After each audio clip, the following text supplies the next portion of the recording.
The Alternative Dig Talk. Real issues, real talk. Hi Rogers, can I ask you something? Shoot. What does corruption mean? Well, summarily, corruption is abuse of public power for personal gain or for the benefit of a group to which one owes allegiance. For example, when a public office is abused by an official accepting or soliciting a bribe. By the way, private people can be corrupt too, like bribing police officers to escape fines. Okay. So exactly how does that concern me? Well, do you pay taxes? I guess, yeah. What does that have to do with this? Everything. Because those taxes you pay are supposed to facilitate services you use, like water, electricity, roads construction, medicines in hospitals, name it. Okay, that is much bigger than I thought. But it can be stopped, right? Well, yes it can, although it may not be as easy as it sounds. And here is the reason why. Corruption roots are grounded in our country's social, political, economic, bureaucratic traditions and policies. So, what has kept it going this long? I mean, why don't we stop it? Well, the main reason why it has been here for so long is because institutions are weak, either as a result of poorly defined ethical standards of public service, weak administrative and financial systems, or ineffective watchdog agencies. What can we do to stop it? At a national level, we must focus on strengthening the independence and effectiveness of public institutions that fight corruption. At a personal level, we must commit to never giving a bribe. I promise I'll never give a bribe. Well, that's a great decision you have made. Me and you now have to spread this message to all our friends. If we all do our part, corruption will be no more. This message is brought to you by Alternative Digital.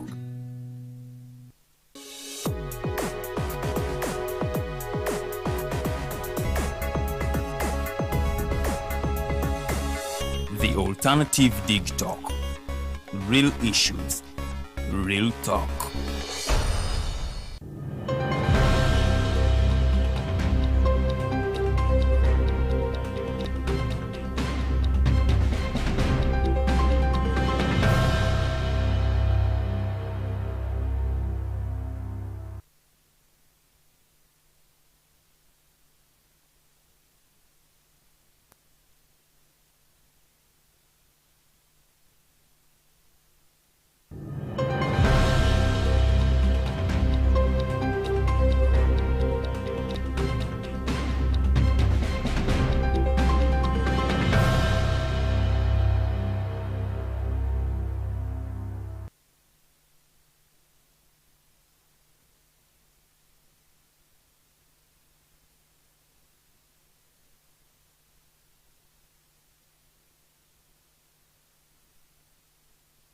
Capital Kampala. Thank you for tuning in to the Alternative Dig Talk TV. My name is Kenneth Rwemirembe Basimbira. We always come here at a time like this, 8 a.m. then to 10 a.m. We usually come in here for the first segment in the Mighty Drive show that runs Monday to Friday. And the first segment is always the Mighty Global News Updates. Always a special moment that lets you know what's happening in this country and even outside. We thank you for always following us. And if you're watching this for the very first time, this is the Alternative Dig Talk TV, Uganda's leading online television that is trusted for delivering the right information without being partisan. We love everybody and we want change, positive change for all of us, not for just a specific group of people. And that's why we come in here every morning to give you all the best we have. And after these updates, another person will come in to give you our entire discussion or to host our guest of this day, and who will be General Moses Sibigirwa, who will be joining us shortly, and the host will be Princess Faridah Bikobere. Don't miss that conversation, but for now, let me take you through some of the stories. Believing you had a good night and now it is a fresh morning. If things are not going on well for you, our prayers are with you and our hearts. We wish you all the good things, and we pray that may you achieve all the best in this new month. It is a very fresh morning here and a new day of the week, hoping that everything turns out to be new. From now, the bad side to the positive side. We have a lot of stories, starting with the story of that we have learned that the police is now investigating a group of youth who helped in the demolition of a building, two buildings in Wino near the Nachivubo drainage channel. And the group of these youth, so far police says two of them have been arrested to help in the investigations, and that the police is continuously following this issue to find out more regarding it, to find out the people who were demolishing these buildings. And according to the eyewitnesses, they say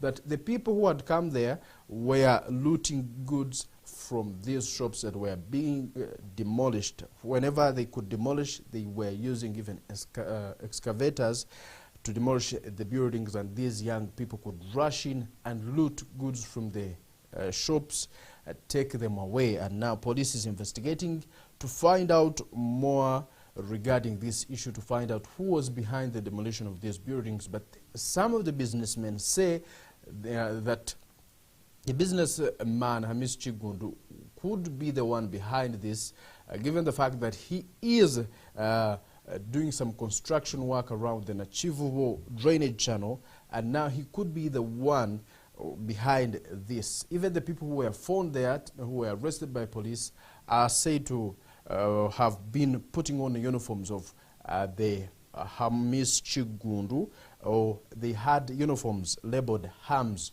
on them, which could be one of the possibilities that maybe he was the one behind this. But the information from the Hamis Chigundu team has not yet been clear. We have not heard of information coming from that side regarding this incident, and the police has not yet accused him for doing the same. But some businessmen and women there say he could be behind this, and now the police has said that they are investigating more. This happened after the executive director of Kampala Capital City Authority, Sharifa Buzeki, learned of this very incident, that there were some people who were demolishing buildings. Then she had to contact the police to come in and help save the situation.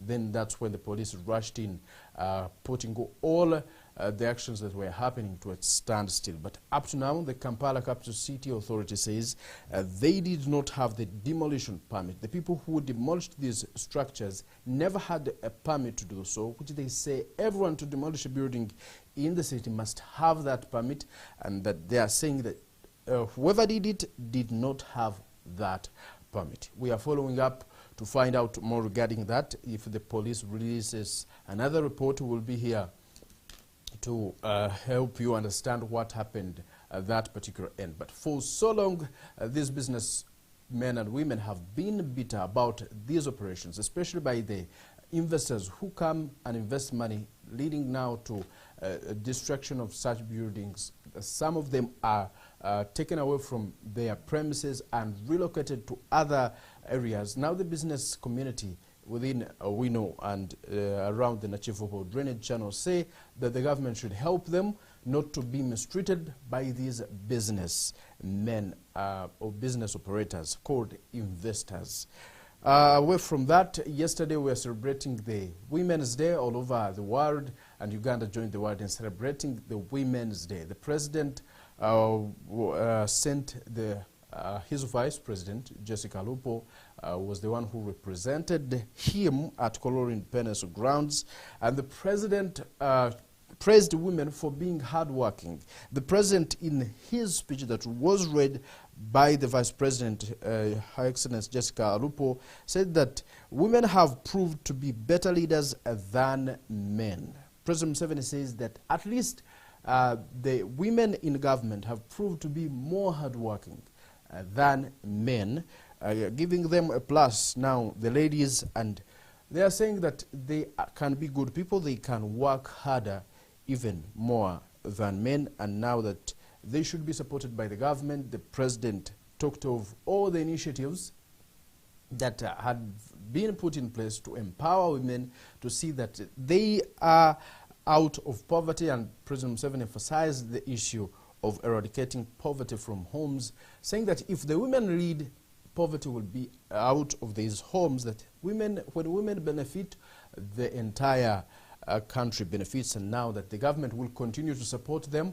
But of course they are facing some of the challenges, and some of the most highlighted challenge was domestic violence in the homes. They are saying that some women are still mistreated in their homes, and they are continuously condemning these actions being done onto them. That there are some women who are still being isolated and discriminated from some communities, and they are continuously calling upon all the people to respect the rights of women and also embrace them as equals. See them as people who can do what men can as well do, and not be mistreated and taken for granted. They can do wonders, they can do great things, and they were praised by the president, and still they are promising that the country will be better. They will continuously do what is right, and that they have proved beyond reasonable doubt that they can work hard. Now we also celebrate the women, and we are happy that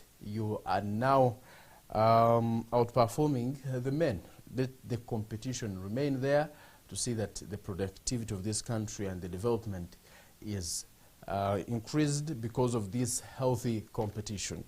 And outside the story, we are also learning that the PFF women, People's Front for Freedom, did not celebrate Women's Day. Much as the country was celebrating Women's Day, the members of the People's Front for Freedom, especially the women, did not celebrate it, saying that most of their fellows are behind bars. They were arrested on political related charges, and that there is no reason as to why these women from the People's Front for Freedom should join the country in celebrating Women's Day. That they have a lot of pain in their hearts, and they cannot support such a day. They cannot celebrate it because there is nothing to be proud of in this country regarding the rights of women, regarding the freedoms of women. And these were led by Ingrid Tuninawe, among other people who were there. As you're seeing on that screen, several top officials in the People's Front for Freedom were there, and they were calling upon immediate release of some of the political prisoners who were taken on political or related charges. They are saying that in Uganda here, the women are not treated well, given the fact that some of their fellows were mistreated, taken to prison in ways that humiliate their dignity, and that there is no reason as to why here in our country, Uganda, we should celebrate Women's Day. And they are continuously calling upon all the people to reject all the injustices being done onto the women. You can tell us what you think about this. Do you think Uganda should celebrate the Women's Day? Well, we have a lot of we have a long way to go. We are still backwards.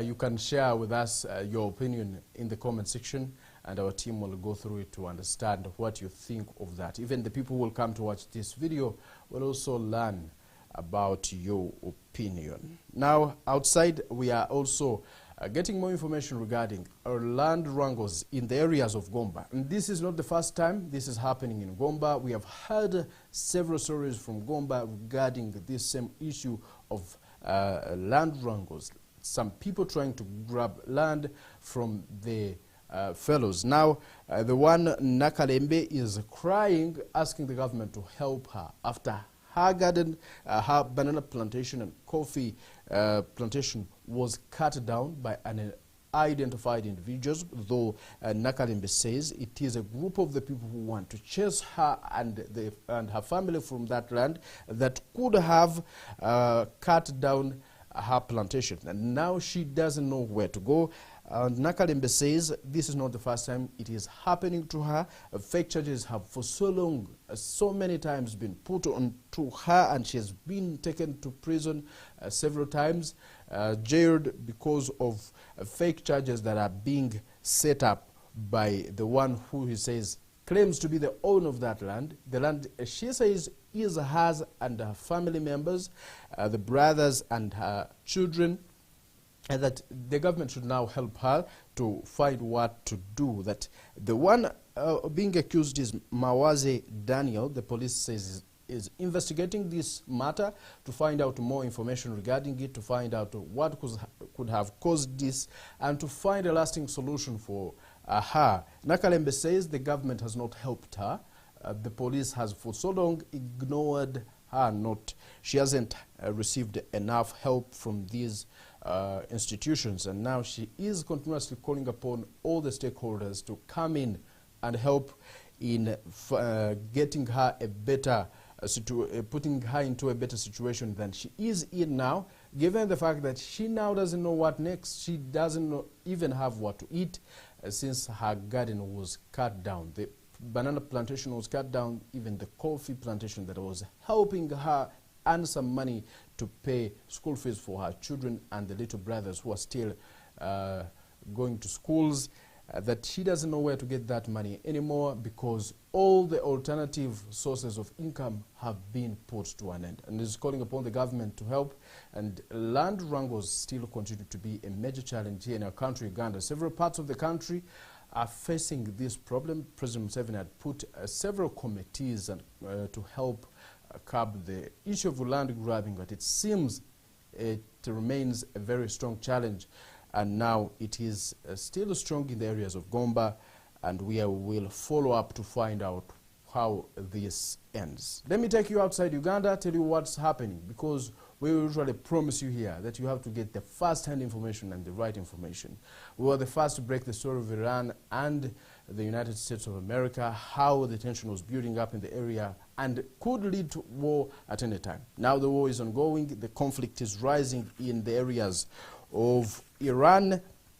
The United States of America is striking Iran, also in joint operation, of course, with Israel. Now, Iran is also not seated down. They are also firing back, striking Tel Aviv in Israel. They are striking the United States embassies around the Middle East, although earlier on the president had come out to apologize, the president of Iran, that they were not going to continue striking their neighbors in the Middle East if they're not attacked. But we are seeing these strikes continuously happening. Now the United States struck another oil facility in Iran, leaving fire in the streets, blazes, flames of fire engulfing millions of goods, worth of goods, and now they are crying. People in Iran are still crying, asking for more support from the international community to condemn these acts being done onto them, but they are saying they will not give up. They will not surrender their sovereignty to the United States of America and Israel. They are saying they still have the capacity to fight back and to maintain the war at this pace for more 6 months without ceasing. And that is the information coming in from Iran. But the information, the more information coming in indicate that another supreme leader has been appointed, and that is the son of the slain leader Ayatollah Ali Khamenei, who was killed during an airstrike done by the United States of America and Israel. And now the new supreme leader is Mojtaba Khamenei, is the new supreme leader of Iran. Much as we had heard from the top officials in Iran saying that they could not disclose who the next supreme leader would be because that would put him at risk of being targeted by their enemies. That is the United States of America and Israel. But finally they have come out and declared that Mojtaba Khamenei is the new supreme leader of Iran. And Mojtaba is the son of Ayatollah, the slain leader. The one who was killed is the son of Ali Khamenei, and he was now elected by a council of clerics, and he will be now the country's third supreme leader of Iran. And now we are also learning that the United States is saying he could be more of a threat, like more even than his father, the late father now. But we are gathering more information regarding this incident. But the war is continuously leading to more loss of lives in the region, in the Middle East, in the in Iran, and of course, even there were attacks in Tel Aviv, in Israel, being carried out by Iran. Iran is saying they are continuously doing this, but now where the problem is that the United States of America and Iran are putting in a lot more. It is more expensive to maintain. The war is very expensive for these two countries to maintain because the Shahed drones that are being used by Iran cost way less than the missile interceptors.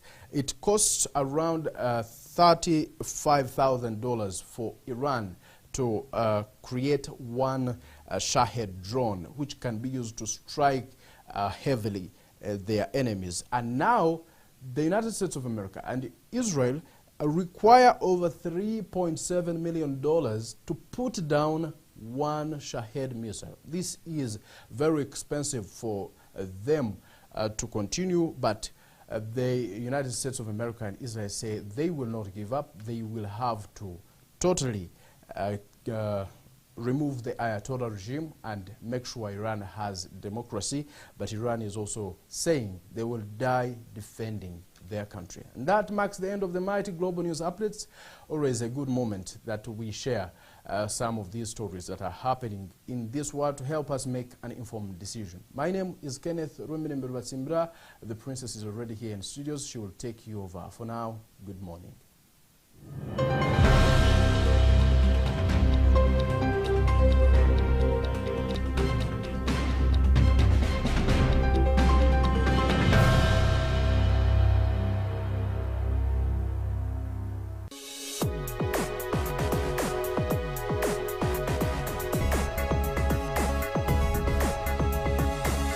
The Alternative Dig Talk. Real issues, real talk. Hi, Rogers. Can I ask you something? Shoot. What does corruption mean? Well, summarily, corruption is abuse of public power for personal gain or for the benefit of a group to which one owes allegiance. For example, when a public office is abused by an official accepting or soliciting a bribe. By the way, private people can be corrupt too, like bribing police officers to escape fines. Okay. So exactly how does that concern me? Well, do you pay taxes? I guess, yeah. What does that have to do with this? Everything. Because those taxes you pay are supposed to facilitate services you use, like water, electricity, roads construction, medicines in hospitals, name it. Okay. That is much bigger than I thought. But it can be stopped, right? Well, yes, it can, although it may not be as easy as it sounds. And here is the reason why. Corruption roots are grounded in our country's social, political, economic, bureaucratic traditions and policies. So, what has kept it going this long? I mean, why don't we stop it? Well, the main reason why it has been here for so long is because institutions are weak, either as a result of poorly defined ethical standards of public service, weak administrative and financial systems, or ineffective watchdog agencies. What can we do to stop it? At a national level, we must focus on strengthening the independence and effectiveness of public institutions that fight corruption. At a personal level, we must commit to never giving a bribe. I promise I'll never give a bribe.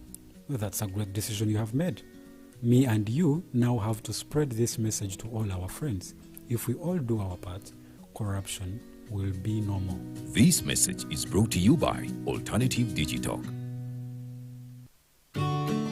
Hey Teddy, have you noticed how little attention science and health issues get in the media? Totally, Edgar, yet science information is very important. Yeah, for sure. That's why the Health Journalists Network is here. How can they help? They are a group of journalists dedicated to advancing public understanding of healthcare issues through impactful reporting on health and science. Oh, really? Yes, they meet up every month with scientists and researchers, policymakers, and activists at the Science Media Cafes.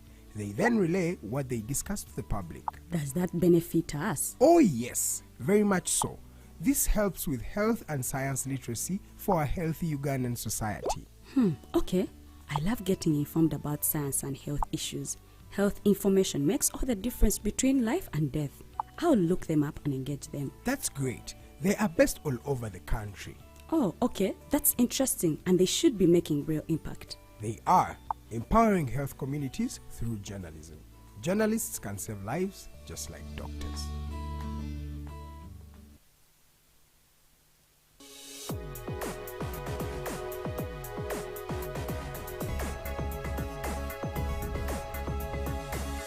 The Alternative Dig Talk. Real issues, real talk.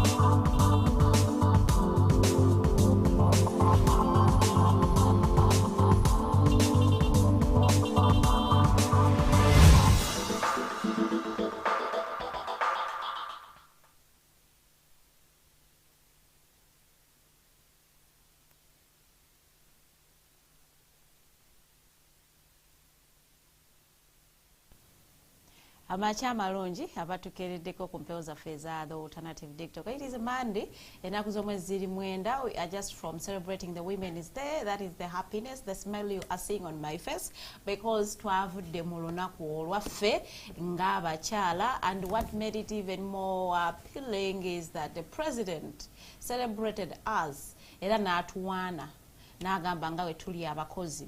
That is a plus to us as the women abali mu kugezaako okuba nga tukola okulaba ng'eggwanga lyaffe lidda obujja. Njagala okubaaniriza program The Mighty Drive tukuliko eyo mu mawulire okuva ew'omukulu Kenneth Robert Simbira Rwemirembe okuba nga adda asobola okututuusaako byonna ebiri mu happening in Uganda, but also in some parts of the world, kugeza nga awali olutalo Iran, Israel ne America amawanga ago, plus the whole of the Middle East.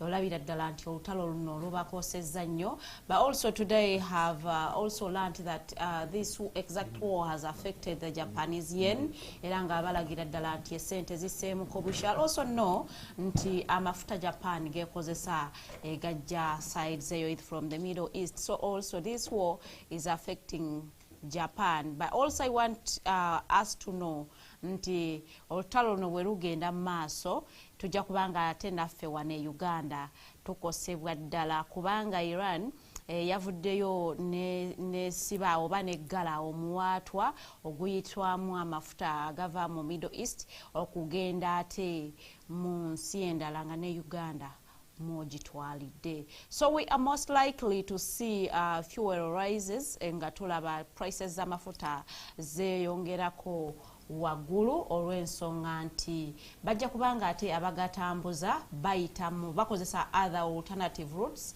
of which are more longer, so that means that the prices are going to go high. So just in case you know that what might happen in the future, that is if bakulu bano abatandika olutalo nabo be balutandikako tebavaayo kudda mu nteeseganya yadde ng'omukulu Trump yavuddeyo n'agamba nti he is not willing okubanga going into dialogue with Iran unless nga bavaayo ne bagamba nti tuwanise mutukubye tukiriza. That is the only discussion that is willing to hear. Era ng'agamba nti bagenda kubakuba babasesebule paka bebanasobola okubanga ate babakakanyiza wansi awo nno basobola okubanga ate balina programu yaabwe gye bayita MIGA, Make Iran Great Again. So ngagamba nti banaamala okukuba Iran ne bagisesebula ne bagituuza ku ttaka bajja kubanga ate baddamu nga bagizimba buto. But also one wonders how many of those countries has the US affected or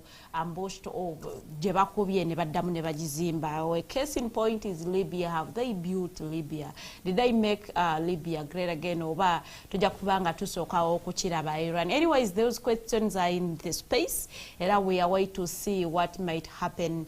I said here in Uganda, a lot of things have been happening throughout last week, but also tujja kubanga tubitunulamuko mu studios ntuddemu n'omukulu Mukose Arnold Anthony.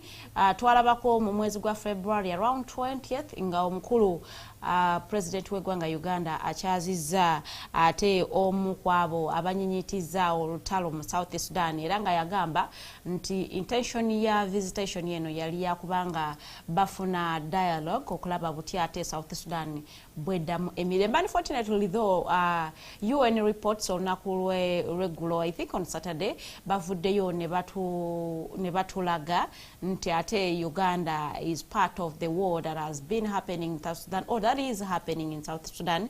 Era nga bano accusing Uganda okubeera part of those people aba supporting airstrikes ezakuba ebitundu ebimu, ate nga ebitundu ebyo ebyali particularly targeted byalimu abawagizi ba omukulu Riek Machar ono nga opposition leader wa South Sudan. Era nga bano bagamba nti abakulu bano aba Uganda forces bali directly involved. Era nga batta abantu ba bulijjo mu South Sudan, civilian people. Weewaawo omwogezi w'amagye omukulu Felix Kulaije yavuddeyo n'abyesamba n'agamba it is not true, those allegations are false. Era nga agamba nti bajja kubanga ate nabo bateekamu okunoonyereza okulaba what are the intentions of those UN reports. Ate no kino kiddiridde nga omukulu President Museveni yakamala okulondebwa okubeera leader wa Heads of State Summit ebeerawo munnange. Era bano batudde wali eri mu kibuga Arusha mu Tanzania. Era nga omukulu ono n'alondebwa for a 1-year term. He took after omukulembeze w'eggwanga lya Kenya William Ruto.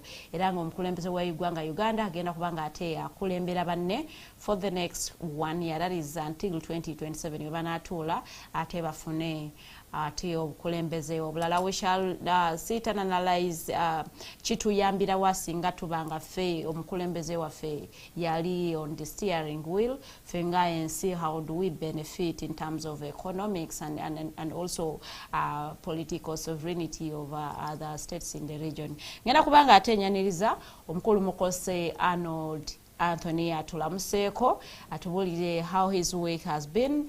Ono tusobola okulabanga ate tutambula naye mu topics zetulonze nga batulinda omukulu Bijirwa Moses okutwegatako any minutes from now. Good morning. Morning. Kulisaayo mu weekend. Alhamdulillah tukagiseemu. Weekend yabadde y'abakyala.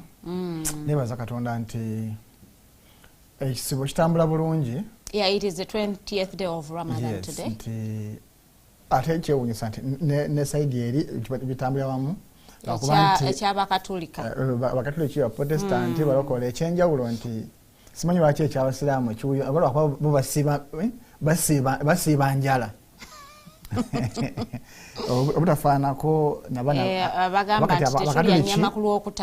balina bye basiba ebyenjawulo kyosinga okwagala kyosiiba naye tubaza Katonda nti kibadde kikakkamu obwavu bungi naye tokifiiringa tokiwulira nnyo ekisibo lwekibeerawo mu sizoni y'enkuba tekiwulikika nnyo naye omusana bwe gwaka ng'ate muli mu kusiiba okiwulira kubanga gwaka ne mu nsawo naye kati ale enkuba etonnya obeera mu nnyumba tolina kyakulya naye ofuna ekyokwekwasa andi nessuubi nti oba oli awo engeri gyekibadde kikakkamu naye otusibidde byonna byonna byandiyitamu ekirala bannange tulaba abantu kabwavu mu kibuga ne bwavu muli mu byalo bwavu muli mu byalo ate enkuba nyingi mu byalo tetonyedde ebbanga ddene naye edda yali etonya mu biseera bino etonya ntonotono okusobozesa abantu okusimba esinga kutonya nnyo mu mwezi ogwokunaawo n'ogwokutaano nga batandise okungula ebintu bivunga naye kasaawa zino n'okulima mu nnimiro kizibu abali mu bisenyi tebasobola kusiga omuceere gwonna gwe basimbye gugenze n'amazzi kwegamba ate jjukira engeri kati ngawaffe Busoga balimye nnyo ebikajjo kati abadde bafunye omukisa ne bagamba katulima ku mmere ate tebawadde enkuba tebaganya kukola ekyo naye nga ogyeko ekyo abantu byalo bafa. Simanyi oba gavumenti yagamba obujjanjabi obulwadde bulaba obutini ennyo buli mu kutta abantu mu byalo nnyo misujja sujja egyo like ngolaba obulwadde tebwalise muntu naye nga abantu bafa kuba ekyalo kimu ekitundu kimu ubazise abantu nga mukaaga olunaku lumu olaba nga kinene nnyo ng'ate obulwadde obalwaza sigama nti oba kokolo nti oba HIV naye malaria senyiga malaria kyate abantu mukulembeze atugamba kino bagamba of course malaria okusinza ku report bagamba nti buli lunaku atta abantu 8 on average but still niwe bangatta abantu niwabeera omuntu omunsi ezaakulaakulana baba balina okukinoonyereza because bulamu bwa muntu babugenda muti amwaga kola no kiringo mukazi okufira musanya mukazi omu banoonyereza lwaki yafiida musanya obuzuvu awa if one waffe tuzanye ku statistics tugamba just wagamba nti 10 per day golaba kitono nnyo 18 per day olaba kitono nnyo but ogenda okubisamu abantu bano nga abantu bangi so ndowooza government wabanga waliwo ekinakolebwa bulungi tusaba mu revising tulabe kiki ekiteekeddwa okukolebwa sokulaba nga bannansi bafuna kyebateekeddwa okufuna otherwise nze side yange of course temubulamu bisoomooza naye nebaza Katonda nti tuyasobola okuwuliziganya nze eno munammwe eyo so naye nga basically wiiki tebadde mbi era nga twavuddeyo mu kujaguza olunaku lw'abakyala nafunye obuzibu nagezaako okuposting abamu ku mikwano gyange n'abo bemmanyi abalina kye bakoze ekyamaanyi naye mu kupostinga kuwabadde nekyekubira abamu bwe bateesengako you love them so much feno tatuteekako nti you love us so much anti kati kisinziira it wasn't Valentine's Day. Yes, chengamba fena ga tutereddeko akagambo ka love. No. Kati kisinzira byokola. Abona nabaisanga balavlizi. Okitegera. Kati kisinzira kapasite eriyo kubanga oli nga akoze ebyamaanyi nga simukwano gwange. Okay. Okitegera nga simwagala naye okuba byakoze. Nga ali worth okupostingiwe wange. Nga okuba celebrated. Yes. Okay. Naye nga sugama nti mukwano gwange. Neba yo mukwano gyange. Ate nga mulimu ne levels. Okitegera. Ndifanse bwe nkwagala. Alisi bwe jagala omuntu ali ku distance. Niwe banga mukwano gwange nti gwe nkira kumacha nenkweyabiza. Nomanya ebinuma. Ne tutayewa mu magezi kati bwe mba celebratinga. Ate level bayanjawulo. Kitegera. Ate ne bayera abaze mu box bayamba ne bayomba zwa postinze. Nebuza nina mikono gyange mu kumpi bali mu 10 bona mbateekeyo. Status yali judde naye nga aba celebrating abakyala abakola ebyamaanyi mu Uganda ne mbulamu bwammwe mwebale nnyo mwebalire ddala. It is good to appreciate someone even for the small things they are doing in your life because you do not know what that means kubanga kibazaamu amaanyi okulaba nti bongera okukikola. In this time round President yatugambye nti olw'ensonga nti batuwa affirmative action women have really been very influential naddala mu bifo bye tulimu naddala ebya leadership but also women in business are doing really nice so kitegeeza nti abakyala tulina skills tuli mu kugaininga eziri very important mu bulamu buno obwa bulijjo so nno nzaawe nkubiriza abakyala abakyetwa mwetuddeko you are waiting for the opportunities to come. Why are you not creating the opportunity yourself because this world is so vast for all of us to survive. Tusobola okulaba nga tandika mpola mpola ojja kulaba nga ate munnange olabira ddala nti ebintu bitambula. But also I want to remind you that Women's Day is not for you to celebrate your mothers and sisters. You can as well celebrate an influential woman in your country, in your community, ngali mukolera ddala or even in your organization. That woman ngali mukolera ddala omugaso omunene osobola nabo okulaba nti ate over celebrating. And that is Mother's Day. You can celebrate your mothers, but also if your mother is doing a very important job in your life, you can celebrate her. On Women's Day last week, NRM sec yavayo nendo singa nomukulu titi negamba bano tebavuganizibwa tubateeseeko amafuta n'omukono bw'aba bana abatume ba Katonda abakuteeseeko omukono ogende okikire nga balaba nti tebatuukanye kuvuganyizibwa ku bifo kusinziira ku how they have performed nga bagamba nti babongeddeyo bagira batambuza n'emyaka gino emirala tusobola okulaba nga emyaka 5 bagigwana. Kino nno kyaleeta mixed reactions okuva mu abo abaali bavuganya from even their own political parties. Omukyala namuganza naga no kino si kirungi okusookera ddala tebaatuwebuuzizaako tebakikoledde mu mateeka ga NRM nga bwe galambika naye ng'ate bo omukulembeze w'eggwanga Uganda ebbaluwa yagiteeseeko omukono n'agamba nti I agree abakulu bano ababiri tetukola ki tetubateekako tebavuganyizibwako bafowadinze mukokasi nasaako omukono omukulembeze w'eggwanga ng'ate Secretary General w'ekibiina. So kusinziira Arnold ensonga nga bw'ozaba, I want us to begin from there and then we can go up to the Owinos circus and the mataba agali mu kibuga Kampala after us experiencing some kind of less chaos ku streets za Kampala nga abatembeeyi tebaliiko. So kwa byonna so kubira abagoba b'ebidduka omulanga ndamu mu byalo simanyi nafiiriddwa mukyala kojja babadde mu mmotoka naye ye omwana ne bali mu mbeera mbi. The wife died.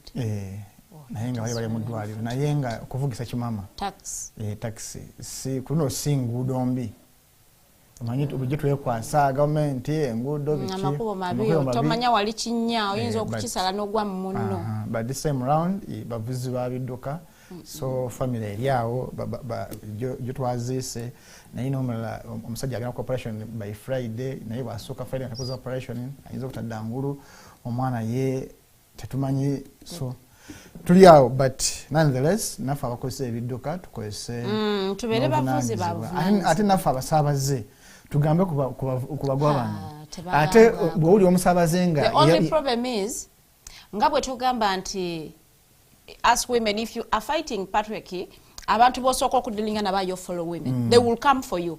It also happens mu taxi woyogerako banna abasaabaze tujasula kukubona oba oyagala fuluma bebasooka okwataakinga nga ate driver gw'obadde oyogerako tanna kuddamu. So it really becomes very difficult. So ndowooza ffenna obuvunanyizibwa bwaffe nti bwe mu kidduka ekyo ffenna tuli kyenkanyi kubanga oyinza okugamba nti owemabega ajja okusobola okufa aw'omu maaso nababadde mabega. So tomanya iziwanga titugambye nti entuuko zituuka naye naffe tuleke kwanguyiza ntuuko. So bwebuvunanyizibwa bwaffe abagamba mukama yakuteekera accident tosobola kujeeba at least but ikebeerewo naye nga gwe ogukoze. So that aside kalulu kobwa speaker nze ndowooza nti wetabawo kikyuka bagenda kukomawo because Parliament ya Uganda techa independent because tulina amasiga asatu nebweko eryokuna eryamawulire negala amasiga gonna techa independent gonna actually okusinzira ku nteekateeka n'amateeka buli limu licheckinga eddala naye nga gonna asinga bacheckinga yali badde Parliament. Exactly. Nti Parliament echeckinga judiciary, Parliament echeckinga executive, Parliament yetukola ffenna amateeka. Nti bwemba nkoze bubi era yeyina okunsamoninga nengamba wano okoze bubi. Tereza. Naye bw'otunulira nti olwaleero olaba ne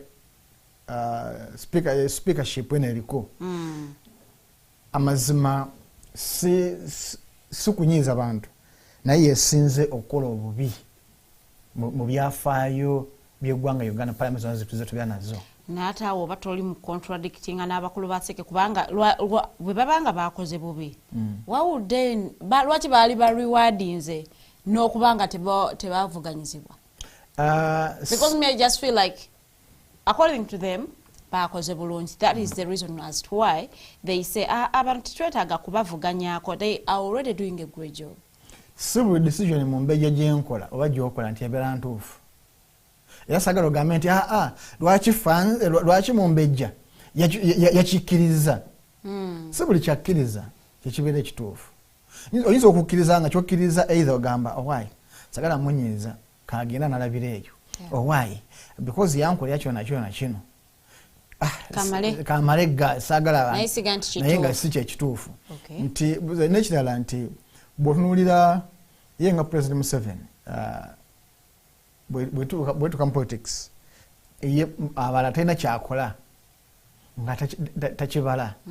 Oyinza okwekanga olwaleero nti publicly amaze okumwendosa ku last hour nakuba amasimu n'abagamba nti nze ABCD ono nsimwagala oba sekyo nti bw'atunula kana akalulu ketumazeeko Anita amukoledde bulungi amukoledde bulungi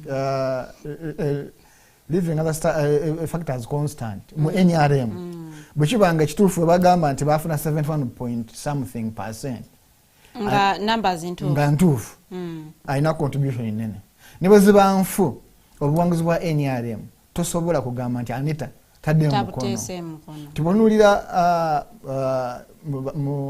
mu beshoni zonna ye yageza okulaba nga ewe bukede yatabamuvuganya asobola okufuna obudde obumala mobilizinga okugula okuintimidatinga because bina abikoze mu bulungi ne mu bubi naye nga bafunye obuwanguzi ne honorable Tayebwa naye bwatyo nti ekyenjawulo ye talinaako nnyo report mbi tujja mugamba nti okay webabye ebiri tebiri mu public domain nnyo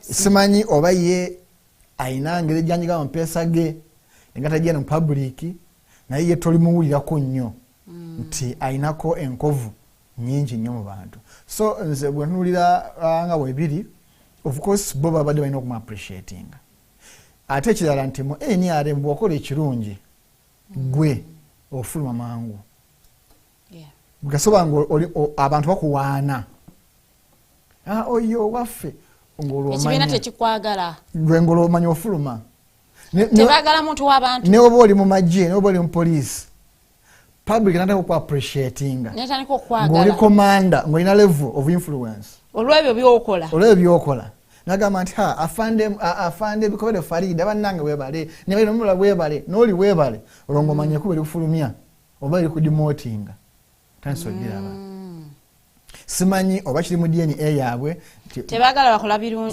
bakolera bantu birungi bwe ndowooza so kati ffe gye tukoma okukaaba gye tukoma okwemulugunya gye tukoma okulaga obutali mu matuvu waffe abantu abamu gye bakoma okufuna promotions nga naddala nga oli wa NRM gye okoma okunyigiriza omuntu wa bulijjo ekibiina gye kikoma okupromotinga era bw'otunuulira ennyo abantu abafunye batono nnyo mulimu abafunye sinjaga nti bonaabona abafunye babi naye mulimu abafunye ng'olaba promotion zaabwe bazifunye lwakuba nti balina ebintu bye bakoledde abantu okubanyigiriza so nti bw'otunuulira right honorable Anita Among akaabiza abantu bangi era nga abantu abangi bakaabiza wali badde osuubira nti ku mulundi guno ng'ekibiina kyali badde obula okifuna omuntu omulala niwatali tumuzeeko ebbali olwa complaints ezivuddemu kuba first of all tosobola kuleeta speaker nga international tasobola kubakiikirira aliko sanctions bwe kibanga oli ku lwa ggwanga nga temulina byala byemuyisaawo olina walituusa n'ogamba nti olwa sanctions gwano tojja ayinako complaints z'obubbi bw'amabaati niwankubadde kooti biki omanyi judiciary yawano naye abantu oba bituufu basi bituufu naye mu mawanga agakulaakulana buli wabeera complaints ng'ezo bagamba soke tumwetegereze ojja kuwona imagi yaffe bw'otunuulira obulyake n'obukenezo obuli mu palamenti kumuliro palamenti yokka ekyasinze okwonoona ssente y'omusolo naye bino byonna tibabitunuulidde ne bagamba nti gwesigala ng'okola ki ng'otukiikirira so nze ndowooza nti kino kireka stain ne dent nene nnyo mu bukulembeze bw'ekibiina kya NRM era kino kiteekawo obulaliikirivu bungi nti oba oli awo mu kisanja kino twandiraba obukenuzi obubbi n'obulabbayi obweyongera kubanga okusooka kwa byonna bwekibanga ekisanja kiri wabaddewo obubbi n'okwona ensimbi y'omusolo naye ngaomuntu alina essuubi nja kudda neesimbewo naye nga tatidde nti kijja kunkosa olwo wano ng'akimanyi nti enyinza obutadda because wano tewali tteeka limugana kudda naye wano tukimanyi bulungi nti kiba kizibu nnyo sipiika okusukka ebisanja ebibiri kati wano watyanga akimanyi nti sidda ate kati jjukira wuuyo bagamba nti alinamu ambition za president kati nga naye amanya nti nkuŋŋanya ssente zinansobozesa zitwala ku kinene kinene kikyosuubira so nzirowooza nga bannansi twekaabire era nga twandirabanga batubinisa omusolo mungi okusobola bo okweyimirizaawo kuba kati saa zino laba emmotoka zaabwe zigenda kuba mu bukadde 3+ just emmotoka zokka.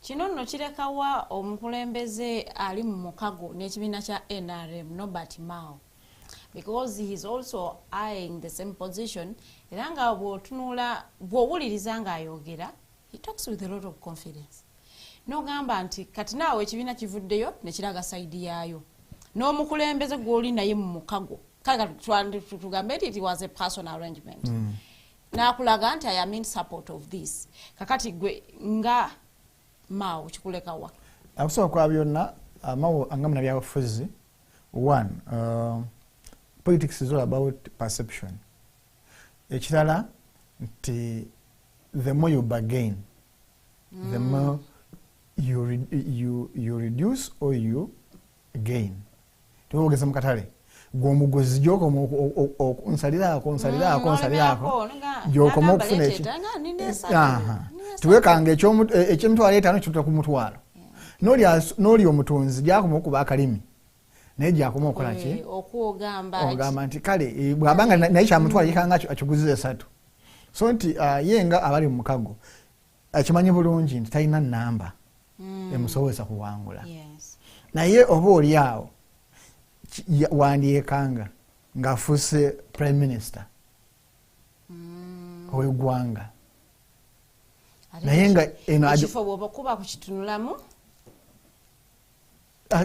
first of all alina obusobozi alina obusobozi naye noono abaddewo akoze no akoze naye nze siraba nabbanja kuba nga prime minister nze nga nze ate sigambye nti kyekituufu naye nze mundaba eyange ensonga nga kiki ekiyinza okumugisa diikuula nnyo omanyi nti diikuula oba otegeeza ki si diikuula weri mu katemba but mu politics like tajja kifaananyi kya muntu ali serious because olaba tukize tugaane waliwo prime ministers ab'enjawulo kati bw'otunulira amama mbabazi Ruhakana Rugunda bw'otunulira mugenzi Apollos bambi nti olaba nti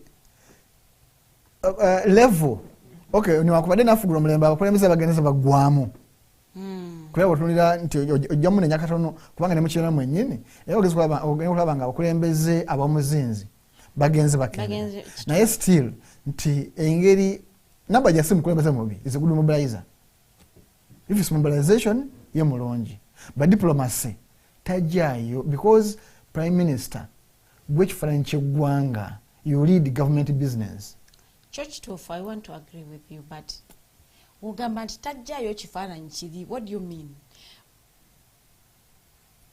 allow me and my viewers to understand your statement properly no kyekisa kugamba nti bwe tusinka delegation ngekulembeddwamu Robert Nabanja era osinkana katugeze Trump yes engeri bw'omutunulira joza omugobeera nga si mu mutima mubi nti okyogedde kumujerega osobola okumuweereza n'aleadinga delegation n'omutima nekubeera wamu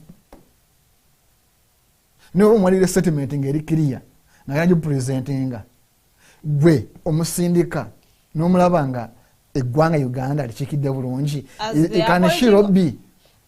can she convince appointing authority ebyo byonna bitunuulira nga tannalonda muntu ati kiyinza kugamba nti ng'ojja okuba naffe abakulembeze bagenzi baggwamu ab'omuzinzi n'okuba nti omukulembeze naye alina byabala omanyi kati obukulembeze bwa Uganda tulonda kusastifyinga balonzi ti Bunyoro naye efunye eki Busoga efunye eki Acholi efunye eki Yerango ye efunye eki Teso ye nga tafunye so ne bagamba ye kati eriyani reality ye eri ekibiina eri etya gamba kale umuwe naye nga talina busobozi bunaatambuza kifo ekyo Nabanja simuyisa amaaso nti kumugirega but if it's mobilization Nabanja simuyisa amaaso she can mobilize because nabanja ova ku muntu agamba gubagamba nti gula ba competitor bo obajjemu oba balemesa okwesimbawo nagamba baje besimbewo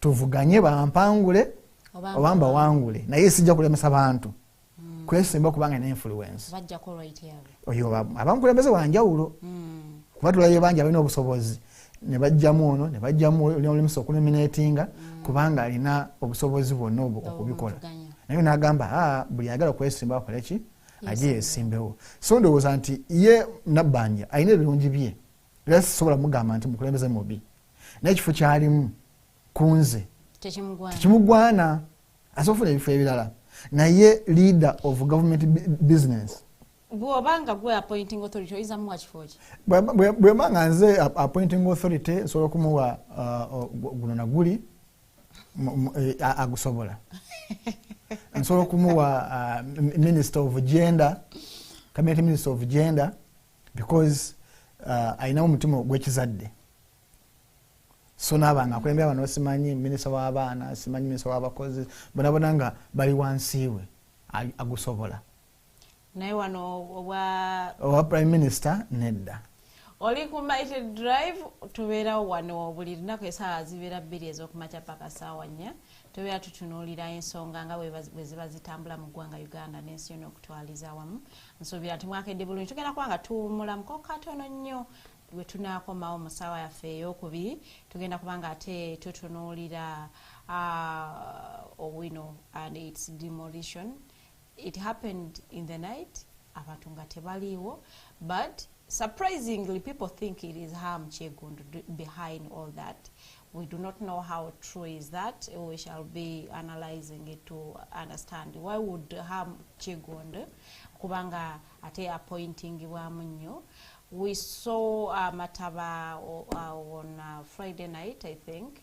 Ebizimbe ebisinga nga byonna and this time around even up in uptown, not even downtown, ebizimbe so kiraga nti it is not about the mwala hamgo yazimba. I don't know whether he's still building. Naye ate waliwo n'ebizimbe ebikaddiye just you could see nti amazzi gabadde gayita mu ceiling. So that also communicates something kitali ku mwala hamgo yazimba. So tugenda kanga ebyo byonna tubitunuulira. We shall also look at Iran as the war as it unfolds. Tulabe na butya abantu bwe bali mu kukosebwa and the likely impacts if it continues to happen as it is happening. A very good morning to Mulamuko Katono nyo to go now.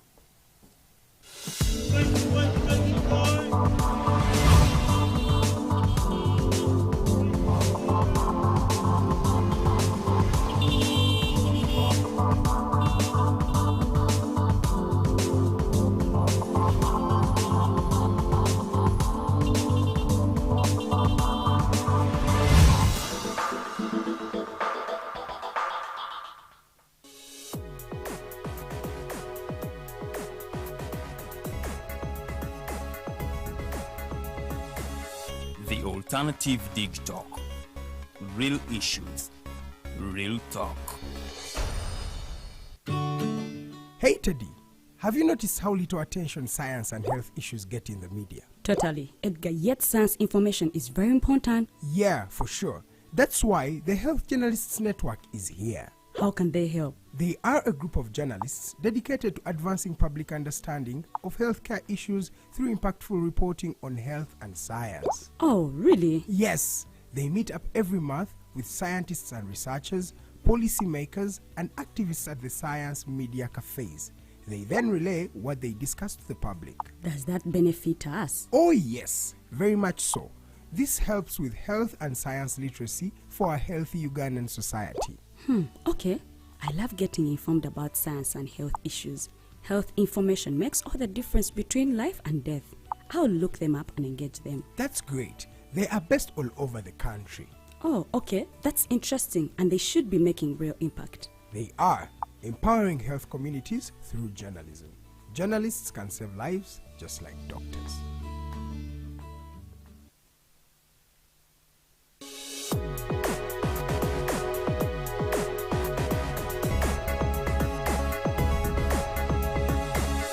The Alternative Dig Talk. Real issues, real talk.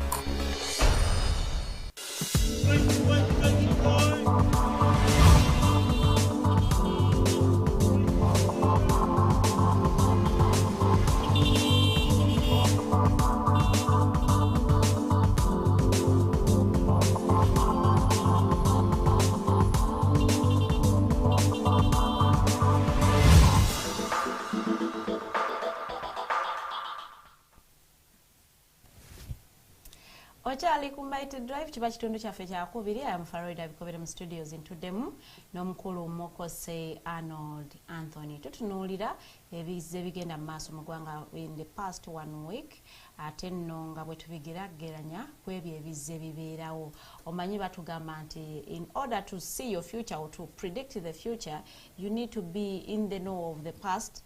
You juxtapose it with the present and then you can predict the future. Bw'oba tomanyi history wo kizibu nnyo okumanya gy'olaga. So it is very, very, very important bakubiriza nnyo okumanya your history. Kino tekibeera mu politics mwokka wabula ne mu bulamu bwaffe obwa bulijjo. Know your history, your family history. Why is it that mu family yammwe mulwala nnyo that particular disease? Can you just, find out the history of it? Kyava kuki awo nno wojja okumanya butya mwe muyinza okukisalira eddagala. Nti nno ffe bannaye tulwala nnyo amannyo gano mu family yammwe gaava kuki era muyinza kukola mutya okulaba nti ate family eyo obulwadde obwo mubwejjako. So wantu tubakubiriza nnyo to understand your history, sobola okugigerageranya ne present nga ebintu bwe biba bwe biri awo nno musobole nno okupredictinga what the future can be. So nno wetugendedde mu kuwummulako mbadde mbategeezezza nti in this second half of the show tugenda kuba nga tutunuulira ensonga ez'ekibuga Kampala n'abasuubuzi kw'ossa n'abatembeeyi. Abatembeeyi bagobebwa ku makubo g'ekibuga Kampala. Ate nno munnange tekyakoma mu kibuga Kampala wokka. Mbale bagobwa, Iganga bagobwa, Ejjinja baweereddwa salesale, ndowooza nabo batandise okubagoba on Sunday I think. Ate munnaye n'Entebe nawulidde bagobeddwayo, n'Emityana bagobeddwayo. So ekikwekweto kikyagendera ddala mu maaso okulaba nti towns zino oba ebibuga bino ezimu nno zafuulibwa cities, naye nga osobola okuzituukamu nga you cannot tell lwaki that particular town was made a city. Naye Jinja was made a city. Unfortunately, though, infrastructure wa Jinja does not much, it doesn't tally to okubanga a least city. Ate nga batugamba abaaliwo edda Jinja was a very nice town. So kakati bavuddeyo okulaba nga batereeza Jinja eyo sobola okumatchinga n'omutindo gwa city kw'ossa n'ebibuga ebirala. Era nga gwe omutembeeyi wobanga okyeyunula nti ng'ogamba nti bino ebyaffe wano e Uganda kikwatamu weeks 2-3 bajja kukakkana tuddeyo, you might be wrong.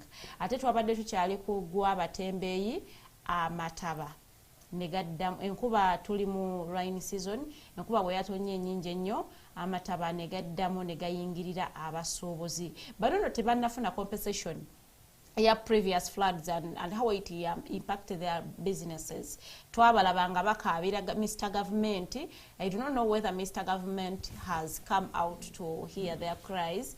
Kinono njagala kituzeeyo ne kwabo abakosebwa ab'ekiteezi, they have also not gotten their compensation.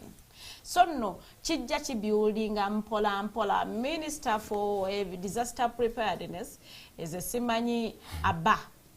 Simanyi oba ensonga zino oziraba era nga n'okukaaba kw'abantu okutunuulira bulungi nnyo. Ensonga ez'Amataba bannayuganda n'abasuubuzi abakoseddwa bazitunuuliza omukulu Hamu nga bagamba nti bwe yavaayo n'azimba omwala guno, they had not experienced Mataba kuyingira amaduuka gaabwe ng'omwala guno tebannaguzimba, naye bwe yavaayo n'atandika okuguzimba gwatandika amazzi gano gatandika okuyingira ebizimbe.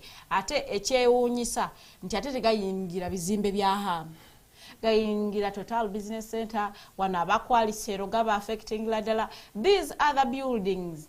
Okuli Drake Lubega atafaayo amazzi gakuyingiridde tayagala kumanya. So kyewuunyisa nti ye nanyini kuzimba mwala amataba tegaba affectinga n'abantu be abapangisa ku bizimbe bye wabula ga affectinga abaliranyeewo ebizimbe ebiriranyeewo. Now one wonders tugambe nti abantu bano bwe baali bazimba ebizimbe byabwe they were not aware of the drainage systems nti tebazikola bulungi nnyo kyova olaba nti oli we yavuddeyo n'atereeza omwala batandise okuba nga ba-affectingibwa. Ntandikidde waggulu naye kale kantandikira awo nti bw'ogamba nti tebapulaninga bulungi nze ngamba nedda bayinza bapulaninga bulungi nga okusinza ku pulani gye baalina nga eraiminga bulungi n'omwala manyi bw'obanga kati ono bwe yazimba n'aziba egireeta muno of course wabaddengawo olumu gabadde gayingira sijagamba gatandise kati. But not to that extent. Yes, sijagamba gamba nga bujo gabadde gayingira. Badde nga batugamba bulijjo gabadde tegayingira twawulidde crisis z'abakyala ngagamba bulijjo tetubadde. No, kwali seero gabadde gayingira but at a low magnitude. Okay. Naye nti ugambye nti kuno gagenze paka kwana badenda paka eri ku mapera. Yes. Nalaba ku mapera but olaba ensonga amazzi gano galina ensonga nnya oba flood zino mu Kampala ziretebwa ensonga nnya. Yes. Ensonga esooka infrastructure and the design flows. Yeah, the drainage system of the town of the city. Nti bw'otulira engeri infrastructure zaffe ne design zaazo tezituukana mutindo gwa kibuga kino Kampala olwaleero. Ensi first of all Kampala ali mu mazzi wonna kuba nabadinda bomwala nga bageza kugaziya naye ngolaba wansi tosi naye nga bagenda futi nga mukaaga zokka naye nga bali ku tosi. Tukitegeeza nti bw'obanga design yo triminga na kifo wooli tukitegeeza nti tuba tujja kufuna obuzibu ebyo nti ne material gwe tukozesa omu ebizimbe ebimu myaka 10 nga bitandise okufa ceiling bitandise okufa amabaati so nti tulina okwetegereza obuzibu buno obuvaawa. Ensonga endala bablockinga drainage.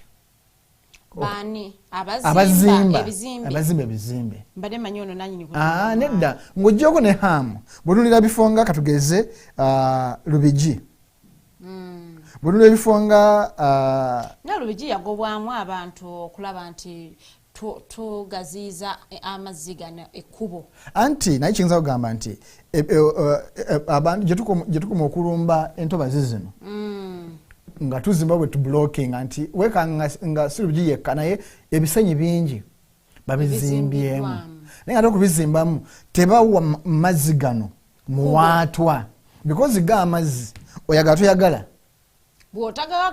gajja kufuna ekkubo nti ebibuga bingi ebiri mu ntobazi si Uganda yokka naye nti bamanya nti bwe tubanga tugenda kuzimba katugeze tujja kulekawo meters nga 10 obugazi ngezo z'amazzi nga nayo gaba gazze mangi gatya gagulamu bulungi nga tegajja tulumba naye ffe wano ozimba n'otagawana n'olowooza nti gwekozimbyemu gajja kusala ekkubo gakyame gagende so nti ng'oggyeko kuba nti naffe design zaffe enfu naye twenkrokinze nnyo ku myala for example kati nga ojja wekanga gwena kivubo nti baguzimba tetuganye naye tebagugaziya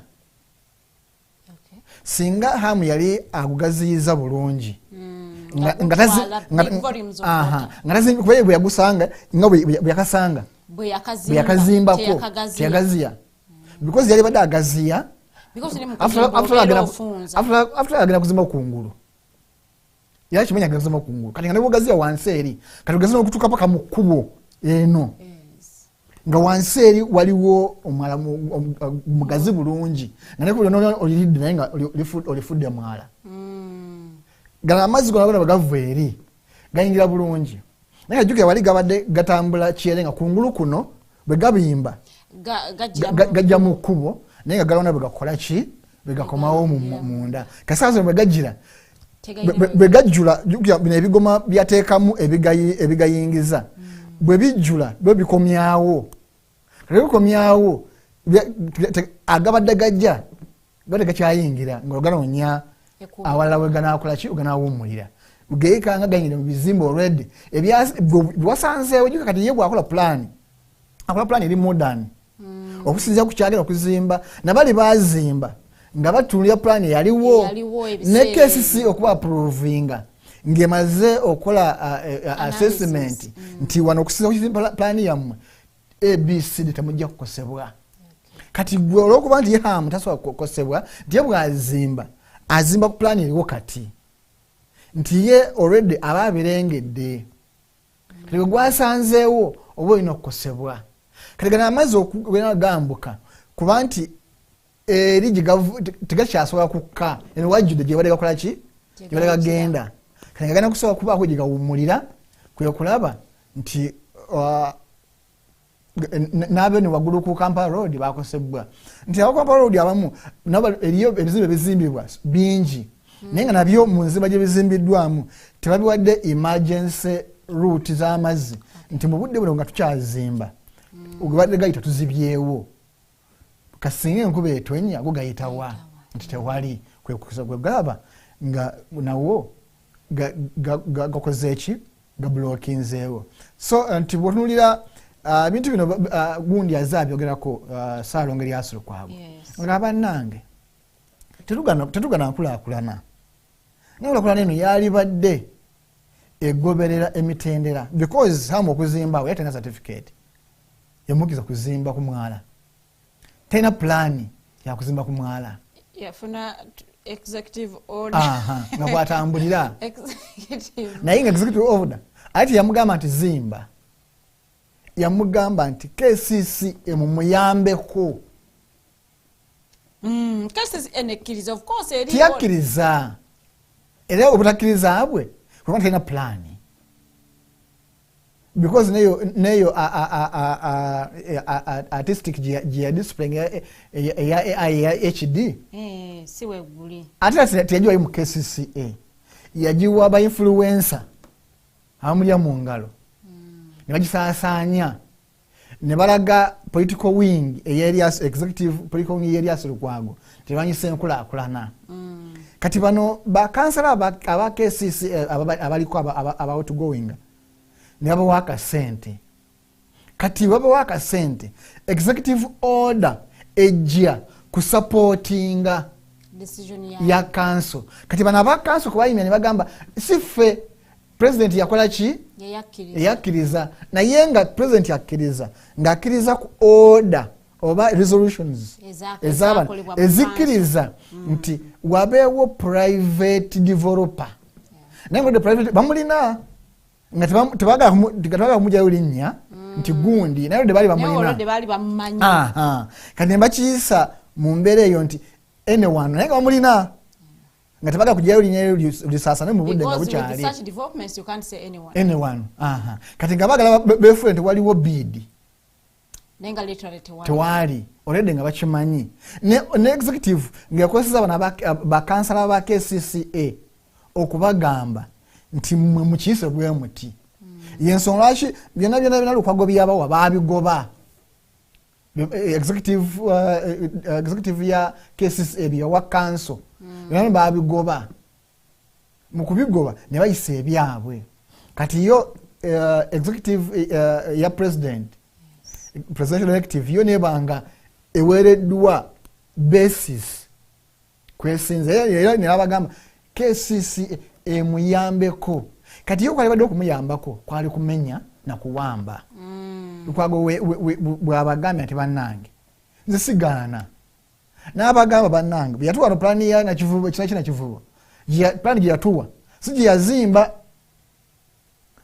nzono mumanyi atuwa birala nakola birala bannange onagala kuzimba ka akedi byabalaze si byagenda okukola ki okuzimba nebagamba Lukwago tyagala nkulaakulana Lukwago wattima Lukwago wafutwa alwanyisa baganda banne wankima munne bigenza okuwunzika nga Lukwago ye muwanguzi eri abagamba lwaki kati kwagotavayo kwogera kati kwagayogera ki sawa zino laba tesa so convening a cases council kwani wajira tebajja abamu bawangudde bya MP kati ngo ogamba luyuli kandi koma okubize council alowooza ndayira nti alowooza ngo za kwambala first of all sawa ne resolution zayisa zinzo kuda binding kubanga tazina mu interest orada azifulumi kati ero kwagana ita council ekolechi ni wanayogera mujja mugamba mujja gugamba muleke ata zigaza myezi emeka nena labyeko Lord Mayor Mulonde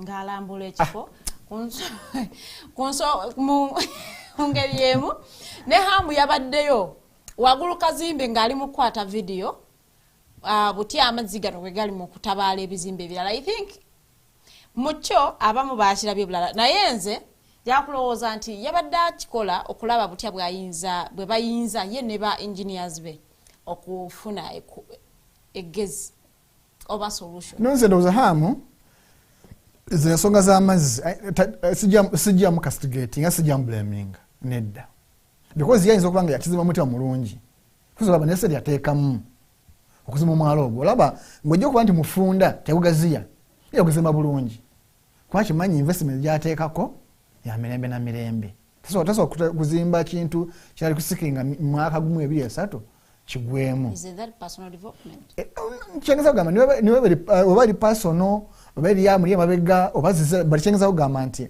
yo kwata katambi nze nsuubira akiwa mutima mulungi ate Lord Mayor ogendo lamba alabe oyo munakatemba naawe nenge gyabada abikola mungo laba omukulembeze togera ngo bukabuka ubusibusi amanyi so Mumbejja olaba your problem was because he was running Mumbejja abantu bali mu maziga bali mu kaaba kati katugeze nze kulumberwamu mukungwega muntu wamma njamba chocho bantu like eriyo olaba nafe mawuli bagamba nti bagala interviewing omuntu ali mu kunyurwa wekakanya notuka mu mbeera ye ensonga bajja kwekanga omuntu reportinga life bullets toni tefanagana na reportinga abafu alitefanagana nali mu bidandali nti mood josanga yetamininga yani bune obo oli mu church ngoli oli ku live edobozio nali wanaiso otakuwulira naye ngate omulabi obo omuwuliza akola ki akuwulira nti naye kati gwagenza obukabuka obukonde mu bbanga like olabanga oli mu katemba tuwekakanyiza kumanya bulumi basuubuzi bayitamu balonzi bano bwe bayitamu abantu bafiiriddwa maali yaabwe ya buwumbi na buwumbi gwoli awo oze okutte gundi nawe osindika mazzi tubere serious naye nga tuze in real situations tobadde tumusuubira kukola ki no because he hasn't assumed the office yet yes yenga ye aina kukola ki okay bwe yabagenze ogwamugoberedde obulungi yabasuubiza yabagambye ebigambo ki omusuubizi kwa naagumira ngenda bakora tugenda mu kooti ngenda kuyita baranye ebizibu bano tulabe rent wammwe bamukendezaako batya bwe naatu bantuze mu office ngenda like bwe wamugoberedde obulungi because natusobola natuka nemalo nefa ngana akutte guli asendeka mazzi ayambako abagasindika okufuluma maybe I want to gali kiringa omukulembeze okujja ku kyalo nga tofiiriddwa nagwa mu ntana nasi nagana kabayambe komba simile ntana of course ekyokuze kirungi naye ekyo bwe buyambi naye nga omukulembeze awo abeekyawo tebaliiwo abagenda okusima entaana osanze tusima toyi ya kyalo nti kubanga ekyalo tenyina toyi nawe n'ogwamu naza okusima toyi kirungi kokoze naye ng'omukulembeze kyekusuubiramu ng'omukulembeze ndisiganye Lord Mayor waffe omulungi byonna obikola naye byebyo byoteekeddwa okukola omusuubiza akaseera keyabaddemu nga yeetaaga gwe kumuzaamu ssuubi kumuwa strategies butya abantu balina amalooni rent agenda muleega ye olonde tomunyumiza kwasi yalesa amazi yalesa enkuba kitobe kati gwe ng'omukulembeze nfe kyogenda ng'obuukabuuka okuba obukonde mu bbanga y'omusuubuzi kiki kyomulekedde nalede nsu yagamba nti tugenda mu kooti oba kale nsigwa kooti naye njagala tuule n'abananyini bizimbe tukanye babaweeyo oba emyezi 2 oba njagala tugende gavumenti banyizimbe gambe URA ebajjeko omusolo oba egupozinga mu gino emyezi 3 munammwe babaye nga renti wammwe abadde asasula obukadde 6 sasula obusatu gino emyezi 3 nga bwodde engulu ebintu bwe bityo omusuubuzi bye baddaaya asuubira mu Lord Mayor omupya. So nze ndowooza nti nabakulembeze ate space teri nti ejjuddemu omukadde yakuwadde space ya withdrawinze ozanye mu kisaawe ekyo nti akuwadde because singa Lukwago avaayo nakola statement tujja gamba ali mu kugira amulwanyisa kubanga ono yamuwangudde kati akikozesa nnugu akikozesa futwa kati akulekedde ekisaawe okisamemu wekka okole ogera otuuka okulagira nga naawe oleyinze strategy n'enkola mwogere okulaba nga otambuza abasuubuzi abalonzi ne bannakampala ne ku nsonga eno ey'amataba yadde nga tugamba nti abantu bagende mu kooti oba ab'ebizimbe bebasalireko. It doesn't feel like it is a permanent solution because ye ow'ekizimbe naye ayinza okuba nga yali alooni okuzimba ekizimbe nga abamu bakyasasula by the way ng'ebizimbe bye bakyabisasulirako essente tebinaggwayo. So it feels like it is not a permanent solution. What could be the permanent solution eri amataba gano? Permanent solution eruma bweba wakugikola yeriwa, let us hear it. Kumenya ebizimbe ebimu bademu bazimbe drainage system nga bweyina okuba. Yes. Solution that feels like it yes kigeza kugamba nti eruma naye yeyina okukolebwa. Kampala yeetaaga overhaul. Gavumenti yegambe bino ebizimbe byammwe mulina emyaka 2 mu myaka ogwokusatu tugenda bawaako akasente demolishing tuddemu teeke ekibuga bupya. Na gavumenti naye tekitekedde banyini bizimbe byokka naye gavumenti owuningi egambe oba kufuna looni mu World Bank naye ng'eyo looni specifically yakuteeza drainage system ya kibuga Kampala kubanga kati already ebaddewo ng'esobola okulwanako nga tebanaziba na kivubo kana kivubo ke bamuzibye kitegeeza ate kati yeeyongedde obuzibu bw'amaanyi kubanga olaba mabega kaawo gali amazzi agasooka baali bazimira kivubo nga emidumu egiyingiza amazzi tebagitaddeeko era bamala amazzi gamala kuyingira bizimbe soke twerabira kati bwekibanga bayingirira bali berabidde okuteekako ebidumu ebijja amazzi mu bizimbe ebirala okuyinza na kivubo bo nga balowooza kyabwe kyokka twetegeeza nti ebizimbe ebirala bingi bibaziba mu mbeera bwetyo jokwekanga nti ebiseera ebisinga pulaani zebawa KCCA zibateko ground tali ebizimbe bingi nkulayirira saawa zino gyagera mu bizimbe Kampala nga tebina parking ebisinga ate nga wali wadde weewunya nti ewansi either yali badde yeri parking naye nga teri nti oba oli awo bizinesi z'abantu emmotoka zaali badde zinywedde amazzi nga teriyo bizinesi z'abantu naye wekanga nti wansi eyo eriyo bizinesi nyingi kubanga batekayo maduuka kifo kya parking. So nti ne planning yaffe yennyini si nnungi. So permanent solution yakumenya ebimu ku bizimbe mu Kampala gavumenti eddemu eriira abantu bano ebagambe ekizimbe ekyo wano wakizimba tugenda kubamu ssente naye is a drainage channel kyetaaga okumenya tutereeze ekibuga awatali ekyo tukyafuna amataba mangi eri abadde angamba mbu ne Kenya nembagamba bannange Kenya is also experiencing nembagamba flooding. omwana wange bw'afa malaria togamba nti nga newambe jafudde malaria tokinomalizinga gwefa ku kikyo because bajja kubuuza nti Kenya kimaze ebbanga ki kibali tekibeerangawo oyinza obanga amazima enkuba yatonye yanjawuloko ku mirundi naye ffe waffe kumpi kya buli nkuba. Omuntu we bwayise, omuntu we Kyambogo, so amugamba nti nge Nairobi ne bakifunye. Kubanga owe bwayise yasinga okusaba ekiya kibere mu Kampala. Kwa buli nkuba buli kwata bweti. Niba yabadde alina kawanga akola. Akwata boda. Emuddusa enkube emusange ngakola ki wali. Kati omuntu abanga akola ku Bunkenge. Tusa kugamba nti Nairobi hamu yakolayo. Go manufacturers ezalese enkube ya Nairobi. Go mani planning yabo ekuyamwe. Lwaki planning yo yagalebere kuyomala. Eningiza ya muyemu. So ndowooza nti ebitu yokuminimalizinga olw'okuba tuwadde akasente tukutira omuntu omala akadingidi kubanga nabadde ndaba abantu abamu b'ensuubira okubanga batambuddeko amawanga n'okutusinga.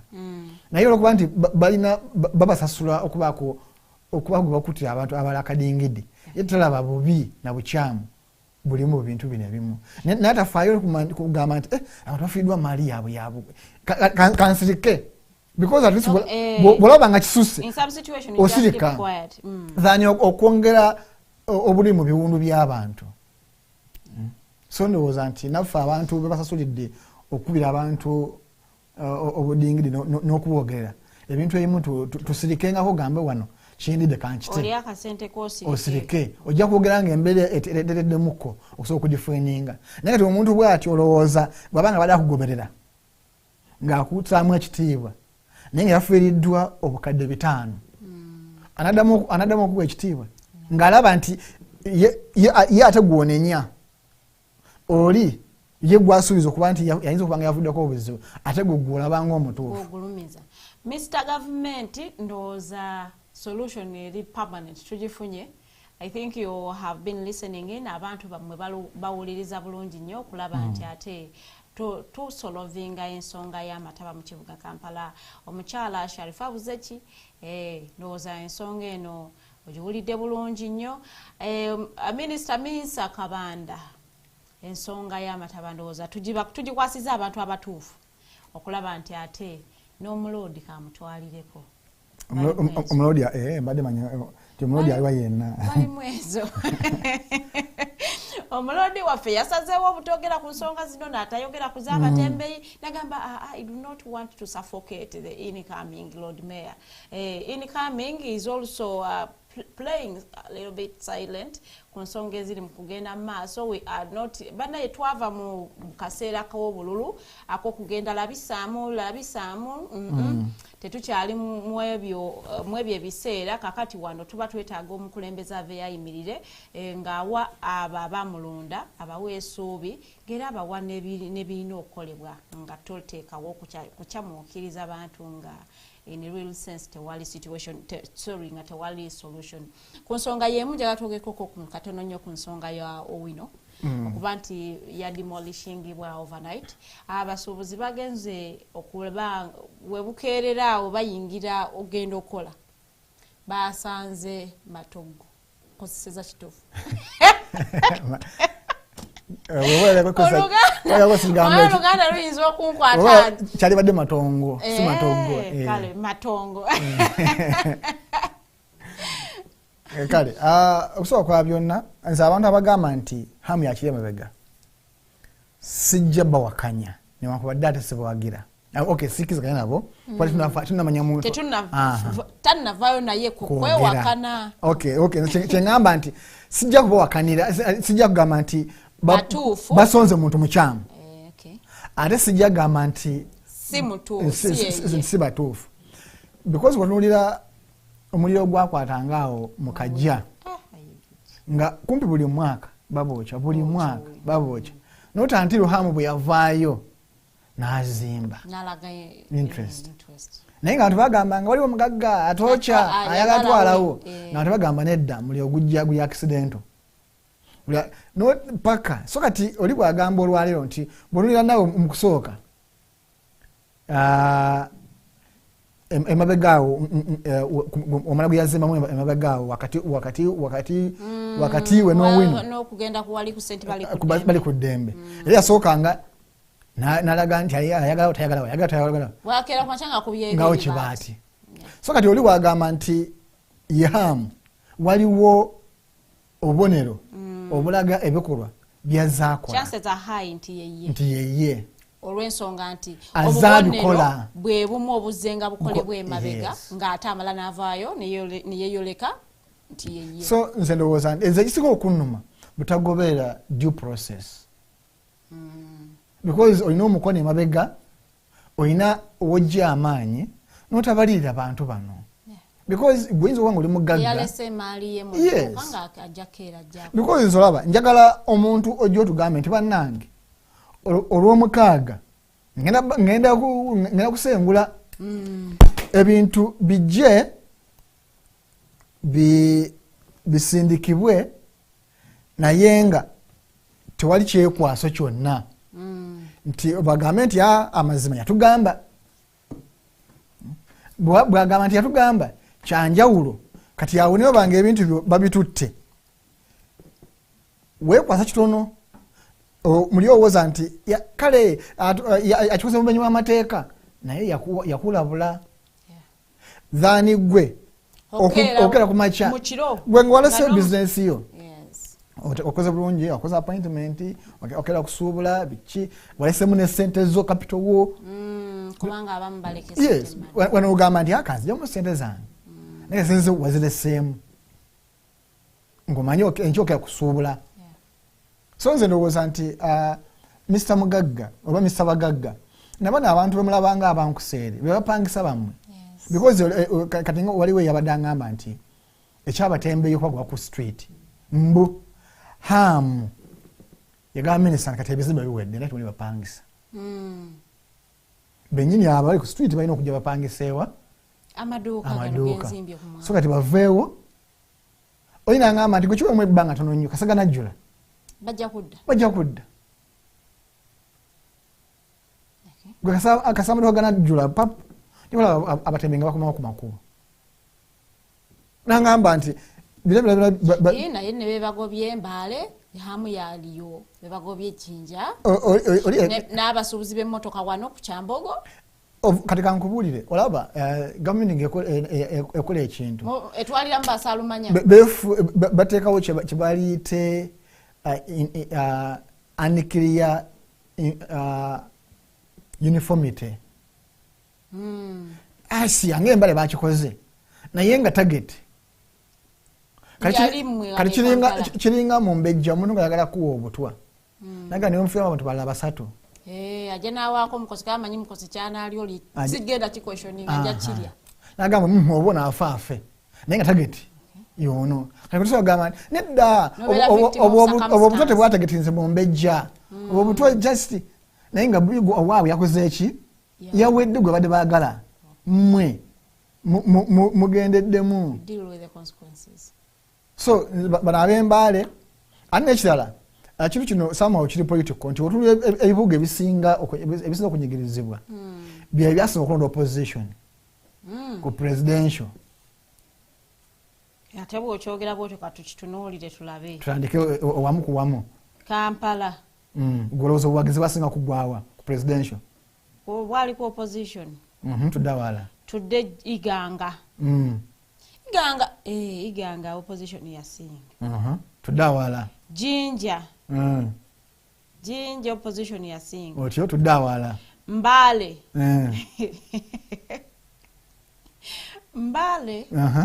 opposition yasinga Museveni yasinga Mbale Musite omwana wewaka tugenda wala I think Metiana opposition yasinga awala mpozi ne bano bali kugoba ekyambogo ekyambogo si Kampala I think also Ntebbe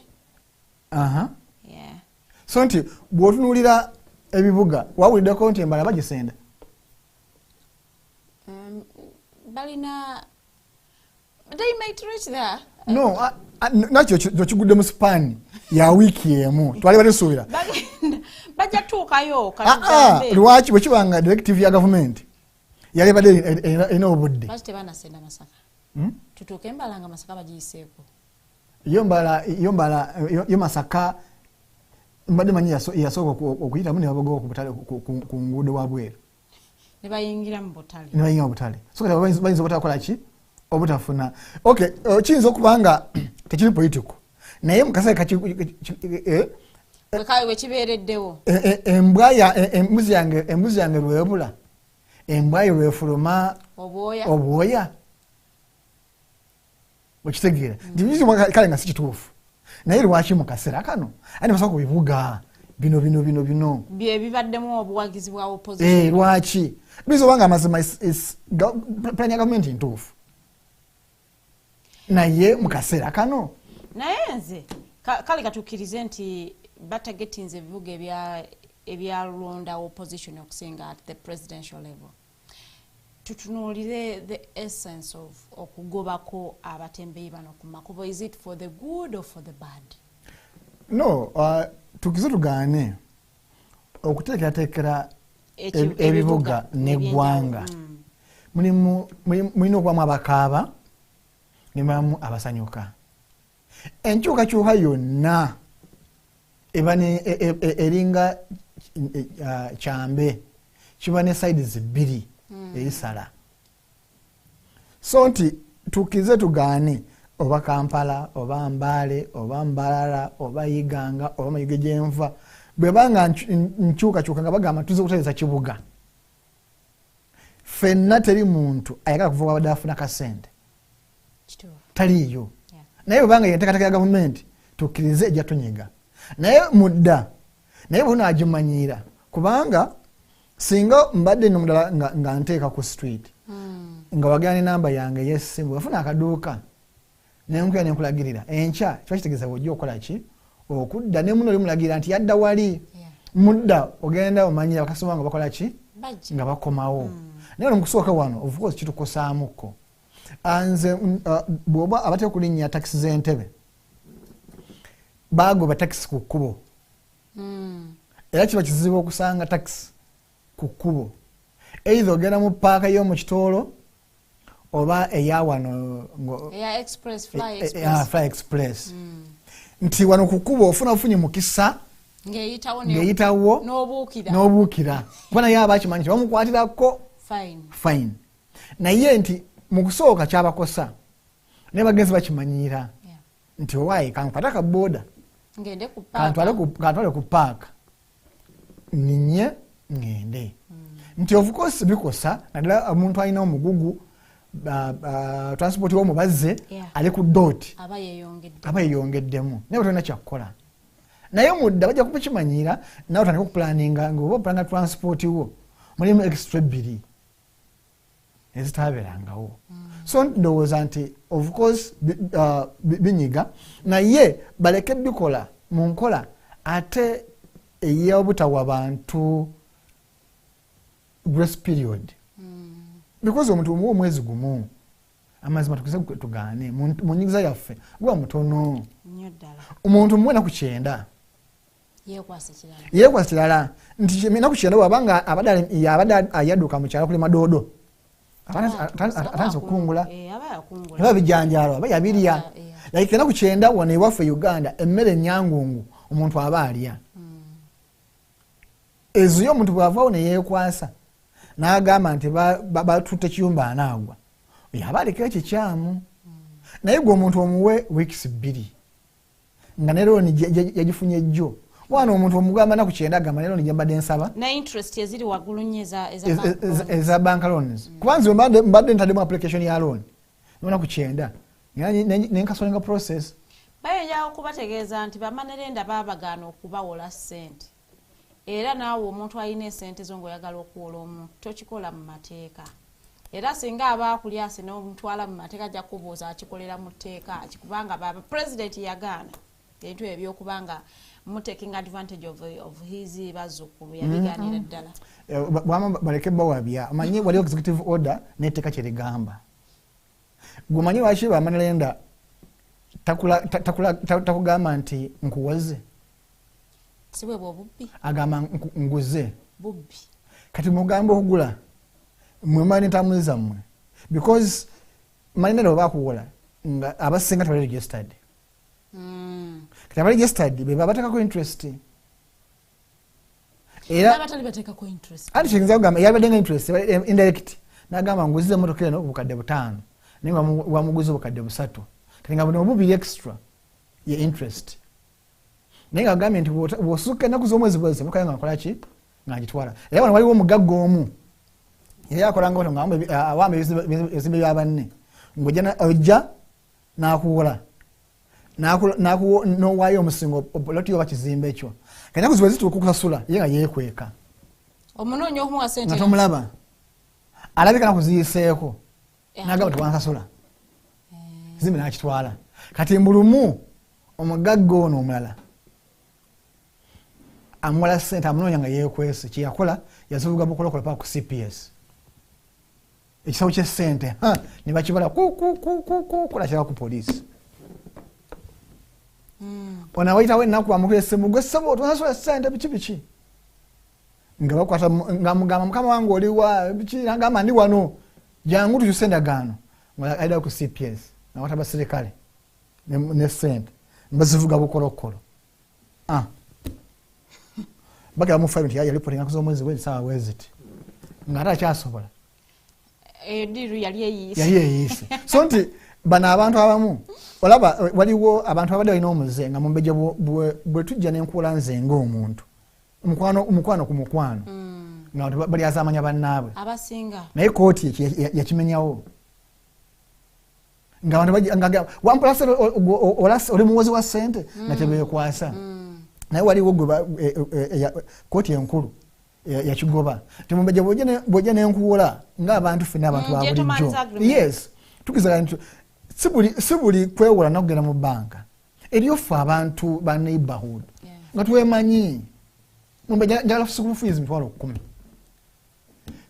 toga ku interest nze wa neighbor nenga mwana bamugobye nawe 10 ogimpole kati waki ati lwaki ondyaza amaanya nti olwokuba siri banka nenga tekuliko nalo tekuliko na interest nkoze 10 nenga mwezi gumu nja kuziza ate omaze onefuulidde banka yabigoba amini kooti yabigoba so mumena mwena abawoza mbu kankwewolako nja kulyaza amaanya bajja kutwala mu kooti bakuvunane bakusibe ensonga njagala ate obuzibu bwogwo omusango gw'ebbanja bwekutwala eruzira nze akubanja nsa kuliisa naye bw'ovaayo nzongera ku bbanja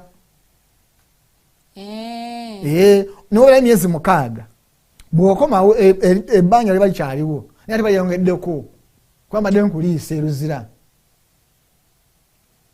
so kati mukimanye nti obanga bali bakubanja 10 nokusiba emyezi 6 bw'olikomawo oliba ofiiriddwa emyezi 6 naye nga nebbanja yeyongeddeko kuba mbadde nkuliisa so ndowooza nti kiba kirungi zino sente z'ebbanja nemba nkubanja 10 nenkwako omutwalo tebanvunaana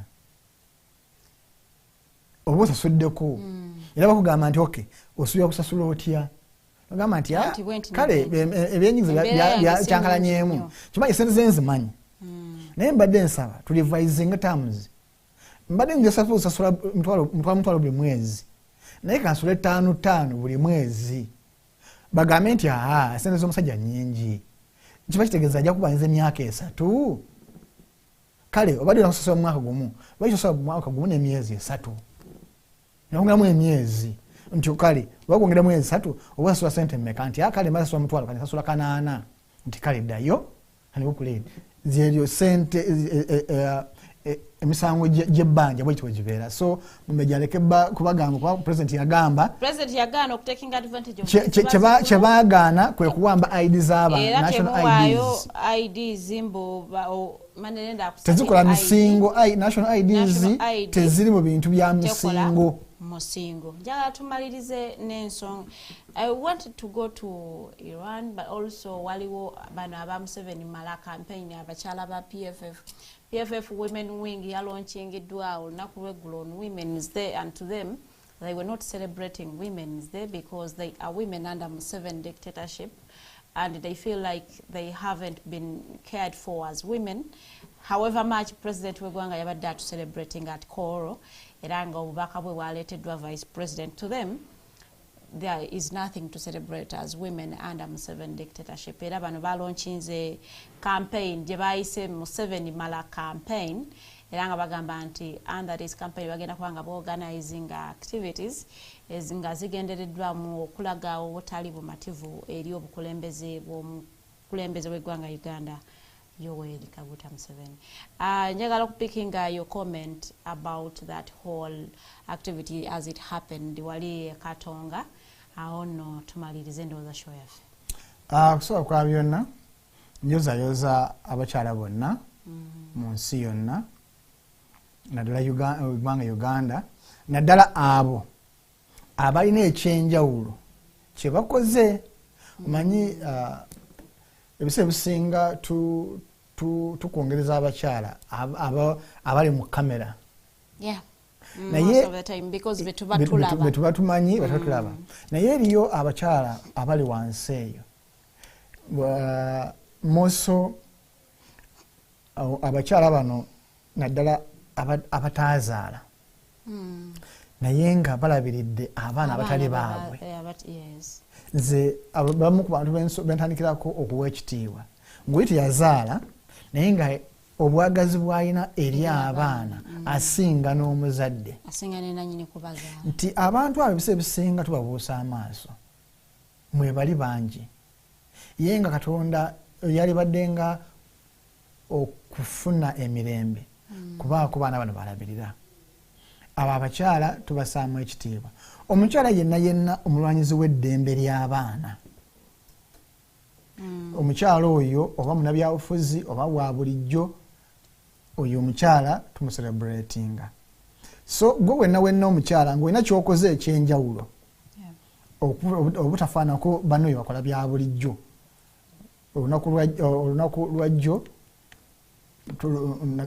lukwagaliza era nsaba Katonda akikubalire bwe tudda ku bannabyabufuzi of course nga bannabyabufuzi bonna abamanyi ebyobufuzi balina okuba active nti ekimu ku biremeseza NUP okuba nga tetambula bulungi kumala kalulu ne basirika because politics is all about being in public matu g'abantu n'amaaso g'abantu gyokuma okubanga towummula olina okuba kuna ekipya kyoleeta oba kinaakola oba tekiyikole kigezese bakugereko ewiiki okidroping ofune ekirala naye ng'oli mu matu ne mu maaso g'abantu nti NUP yali efunye obuwagizi naddala mu bavubuka n'omugigi omuto naye nga bambi balakinga activities ezibateeka mu bantu not necessarily nti onakwa ku streets tebalina ba strategist abantu abasinga balowooza nti okuba ku street activism yekka nedda naye nomya fact nti for example it's a press conference nebako kyemwogera nembako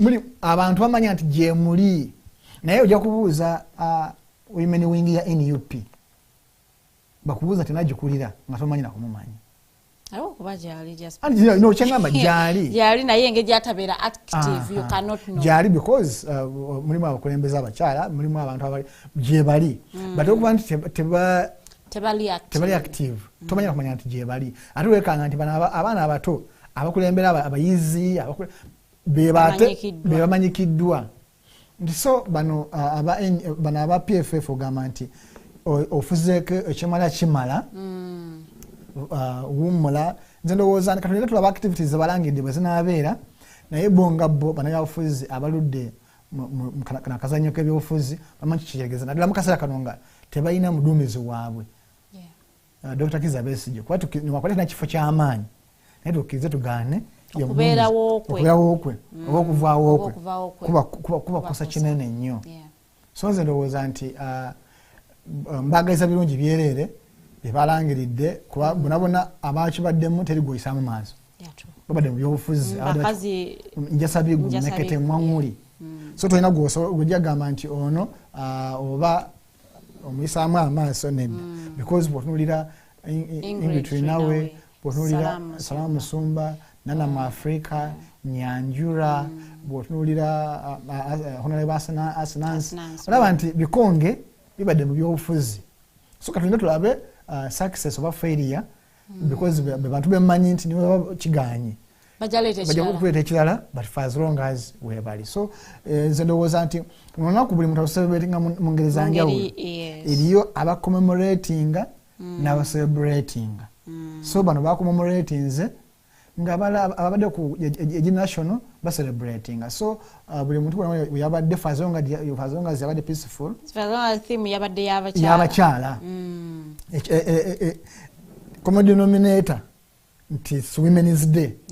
It's regardless oba onti ojaguzo otya kakiringa omuntu agamba nti oba bikijjukizo eriyo abaleeta endongo ne muzina ku kyankyawula ekiro ekikeesa neba yabaleeta misa okusabira abantu abaafa. So buli muntu alina engeri gyajaguzaamu. So nze mbageza birungi byereere tulinde bulinzi success oba failure activities zebalangiridde. Weewaawo njagala ndowooza wano sijja kubanga nsukkawo tujja kwogera ku Iran olunaku lulala n'ensonga za South Sudan nazo tujja zoogerako olunaku olulala olw'ensonga nti akadde katukutte naye nga they are also pertinent issues that need to be analysed and understand okuba nti baviwaze baffe bazitegeera bulungi nnyo naye nga olunaku lwaleero akadde tekatusobozesezza. So ngenda kusaba osiibule abatulabye olunaku lwaleero. Abantu baffe tubaagala nnyo, mwebale nnyo mweddala naye mbakubiriza tebannange enkuba etonnya. Alina kyosobola okusimba naddala bali mu byalo bambi mugezeeko because gye tukuma okufuna emmere ne cost of living okubaako yaddeyaddeko nti ebintu ebisaasinze okutulyako ssente byebyo biri basic naddala emmere okusula okwambala ne medication. Ebyo ebintu ebina buli muntu yenna abyetaaga. Oba oli mwavu oba oli mugagga olina okwambala olina okusula olina okulya olina okujjanjabibwa. Bino ebirala mbu simanyi sirina mmotoka sirina gaali ebyo bijja luvannyuma naye bino byo. So ndowooza nti ekimu ku byo singa tukijjawo ng'ekyemmere emmere neebanga enkota y'ettooke tugigulira ku mutwalo kiba kitegeeza nti egineesa ebiri extra gijja kugula olugoye omutwalo gwongereza either ku medication oba ku nnyumba. So ndowooza nti bambi mutuyambe mulime bwe mulaba mulimye then awo tujja kubanga ebintu ebimu abantu abala abamasomero bambi abazadde mubakwate bulungi tuwuliziganye. Bw'ajja n'agamba nti mpaamu ewiiki bambi mugumikirize omulimu ebikolabe naffe abazadde bw'ogenda n'ogamba nimpaayo ewiiki ebeere wiiki oba bwe kiba kiganye ng'ogambye mpaka Friday balaba ku lwokuna nga tebinnakwata bulungi naye omugambe nti omanyi nabadde nsuubira nti nakusiza okubona bwenina mpaamu olwokubiri agaane obakkirize thani gwe okulinda ennaku ziggweeyo amale ogoba omwana amale kukubira ssimu ate naleka okwekyacwana amasomero gatuyisa bino ndowooza nabo balina expense bateekamu ng'essomero aye naffe ng'abazadde tulina kye tuyitamu bana bali abasomesa oba bananyiriso nabo bazadde ayinza okuba nga zajja wano naye alina waaweera ku university. So nti ndowooza bambi tuwuliziganye newankubadde embeera si nnungi n'ekirala bannange registration fee w'amasomero abazadde abasomesa mukiyitiriza for new students like UNEB for UNEB nti wotuna sachula ya UNEB sente ntono naye amasomesa zigasaba bannange bagusaba emirundi ebiri simanyi oba obuzibu buvaawa simanyi then amasomero kusabanga development fee ku private schools naye nga omwana asasula school fees manga kudevelopinga ki because bwe bali ya government ogamba nti akatwe kwate government tuweka akantu akala kutongerezaako developing essomero yes naye gwe essomero liriyo amagoba agavaamu yeno naye n'osaba government fee mitwalo 10 ate simanyi vani mitwalo 10 simanyi basi ate simanyi n'osaba ki kwegamba n'obanga gwe fees nga bwajja bukolokolo bw'omufuna ng'amagoba n'osanga nti uniform olugoye omwana lwayambala bw'abanga amaze okulutunza ne lugwayo ekyenenya ayambala emitwalo 2 n'omusaba emitwalo 10 musabe emitwalo 4 tumanye nti kale emitwalo 2 oliddeko 2 naye n'omusaba emitwalo 10 bannange mubalire abazadde kuba funafuna ebyenfuna si birungi so obwe bugambo bwe mbasuulidde naye tubeere ba mirembe abavuganya gavumenti tubeere ba mirembe nawe abali mu gavumenti abafunye ebifo tubeere ba mirembe tusobole okubanga tetukulyetingawo oluwonko bw'oba wagira NRM towalana wa opposition na opposition towalana wa NRM tuli ba Luganda lero ndi wa NRM enchani mu opposition lero ndi mu opposition enchani mu wa NRM so ndowooza bantu baffe tuleke amawanga amadini amawanga ebyobufuzi bireke twawula fenna tulina omusayi gumu tutugula mu kifo kimu abaana baffe basoma mu masomero ge gamu betuwala tugenda malwaliro ge gamu so tulina ebingi ebitugatta so ebyo ebitugatta bibe bya mugaso nnyo okusinga ebitwawula mere bulungi mweraba. Well, thank you so much. Njagala okubanga ate nkubiriza bannayuganda naddala mmwe abakolera mu ebyo bizimbe ebyakosebwa amataba okulaba nti ate mufuba nnyo nnyini ddala okwogerezeganya n'abo ababatwala ku those particular buildings okulaba nti babakwatiramuko nalabye abakyala abakaaba n'akafuna looni what and all that twala tugende nammwe bananyini bizimbe tubeere abantu abali human enough okuunderstandinga embeera nga bweri because it isn't brought by the tenants abali ku bizimbe byammwe so tutegeragane embeera tusobole okubanga ate tujiyita mujagala okwagaliza Happy Women's Day to all women in Uganda mwenga bavuddeyo ne mwesowolayo okulabanga mukola ebyo ebizimbe eggwanga lyammwe ne families zammwe omukama kibabalire njagala okwagaliza olunaku olungi eri gwe wena atukeereddeko olunaku lwa leero n'okugamba nti okola kyamaanyi nnyo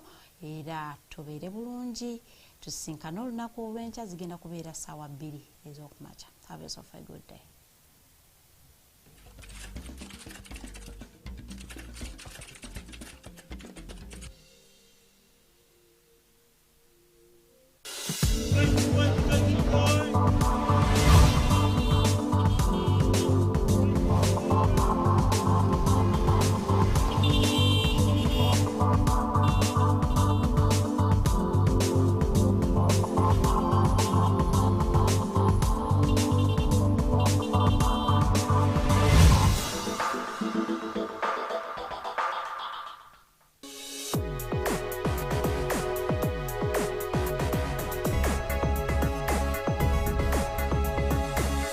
The Alternative Dig Talk. Real issues, real talk.